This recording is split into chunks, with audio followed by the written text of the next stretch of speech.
Hello everyone, Tommy with Studio Sense here.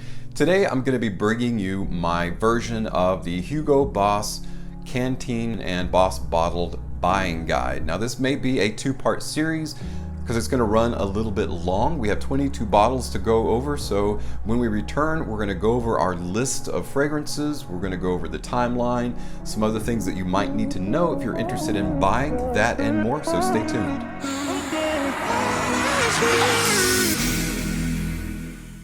Hey guys, and welcome back.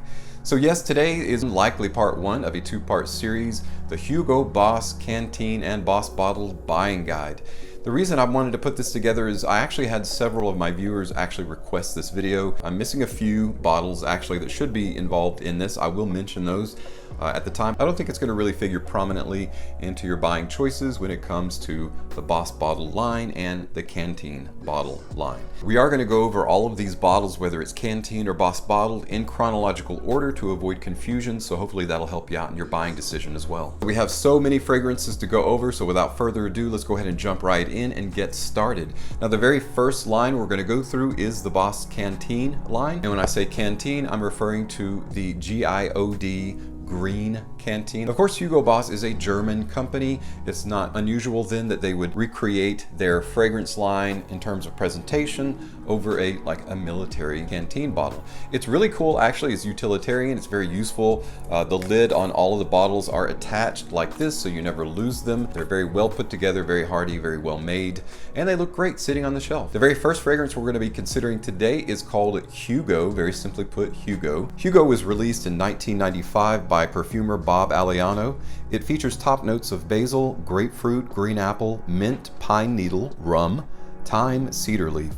Heart notes of carnation, geranium leaf, jasmine, lavender, sage, and cedarwood, resting on a base of moss, sandalwood, fir balsam, vetiver, and suede. Hugo is the flagship in the Canteen bottle style. Because it is the flagship fragrance for Hugo Boss, it is a signature scent.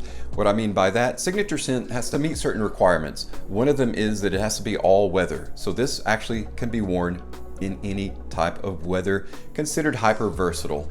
It has to be able to fit dressed up and casual, so it has to meet those two extremes. This certainly meets those two extremes, and it has to have at least average performance. This definitely does have an average to just above average performance in terms of longevity and your projection. This is the original Boss DNA, except the apple is more green than it is red, so it's a little bit cooler than it is warm. Highly recommend getting started with Hugo with the original Hugo. In 2011, Sophie Labbe and Carlos Benayem created Just Different.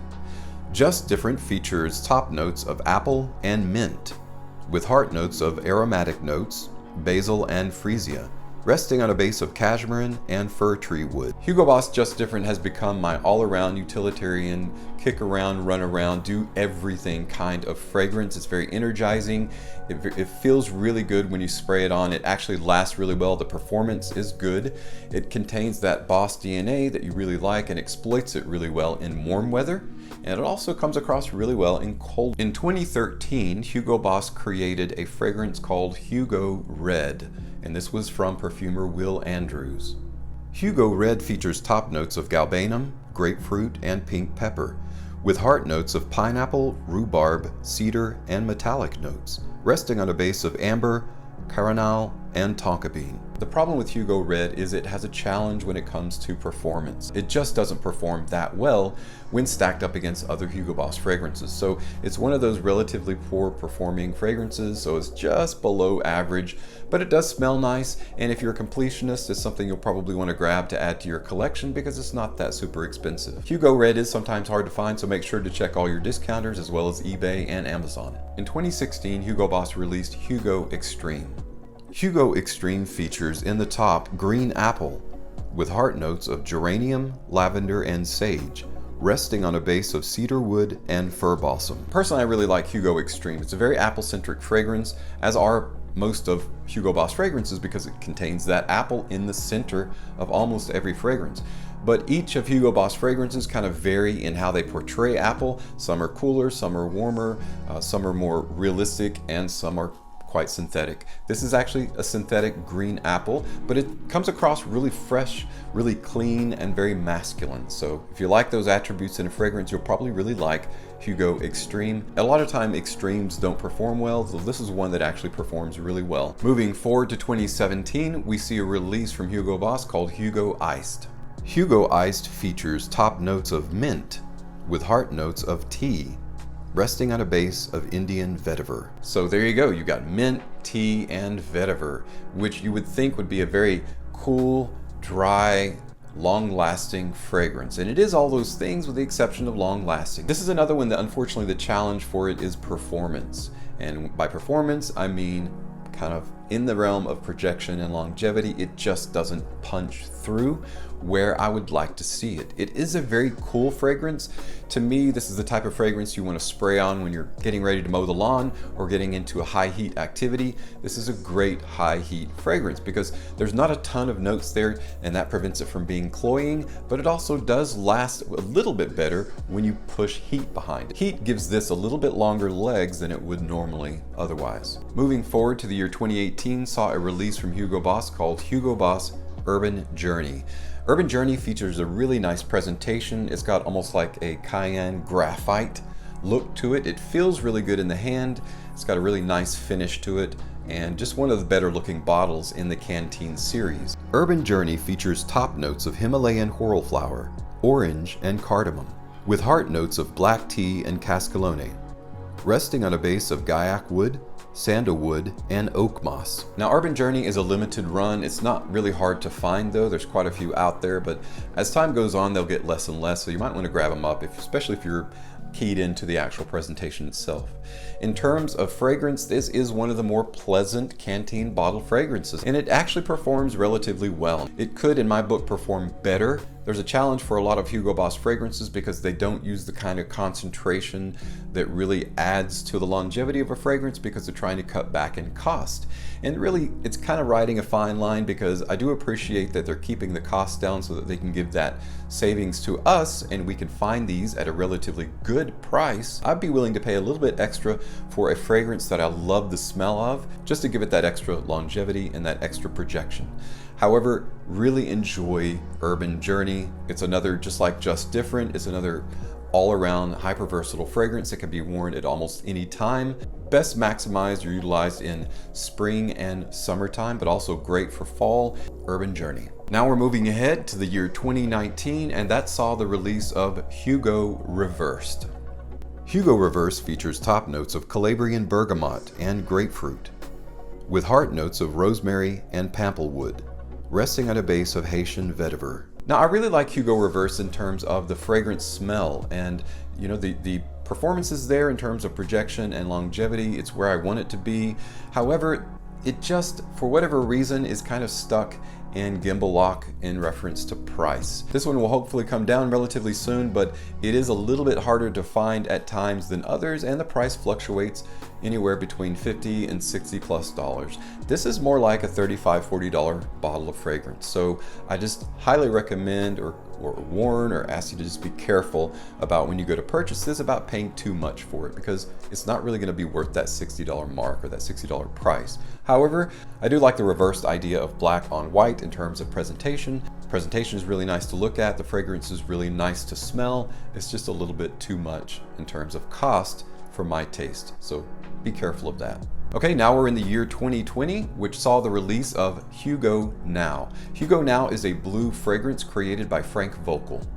Hugo Now features top notes of cardamom and lemon zest, with heart notes of mint, lavender, and aquazone, resting on a base of Haitian vetiver. I really like Hugo Now. Hugo Now is your typical blue fragrance, just as good as Bulgari Aqua Atlantique, Dolce & Gabbana Light Blue Eau Intense.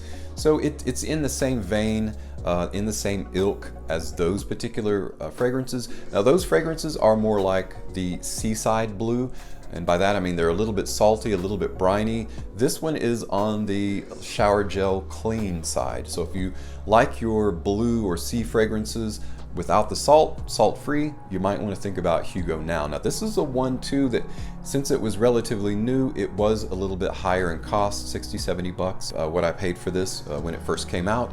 However, I believe the price has gone down. I'll check it for you, and I'll leave a price, of course, somewhere around me on the screen so that you'll be aware of what it's currently going for. It's right up there in terms of quality.